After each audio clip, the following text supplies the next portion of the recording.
Welcome to Penrose Learning, where we make understanding easy.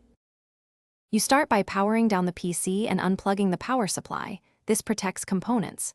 Once done, press the case power button briefly to drain residual charge. Remove the side panel and unscrew the GPU from the PCIe bracket. Make sure to release the retention clip gently. Ground yourself with an anti-static wrist strap or by touching the case every few minutes because static kills sensitive chips.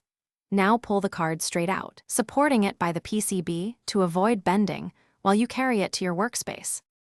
You will now remove the fan shroud so you can access the fan hub. First, unplug the fan header S from the PCB and photograph cable routing because reassembly needs the same order. Next, remove the screws securing the shroud and any backplate fasteners. Organize screws in labeled containers. Gently lift the shroud and fans off the heatsink. If it resists, check for hidden screws. Take care not to bend the fins or touch thermal pads. Those affect cooling efficiency and must remain intact. You install the replacement fans by aligning them to the shroud and tightening screws in a cross pattern so pressure is even.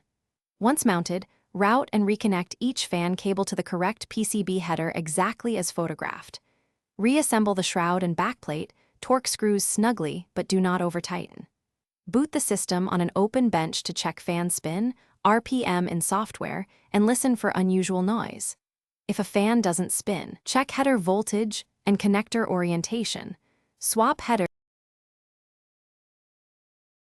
Thanks for watching. If this was helpful, leave a like and consider subscribing. See you next time.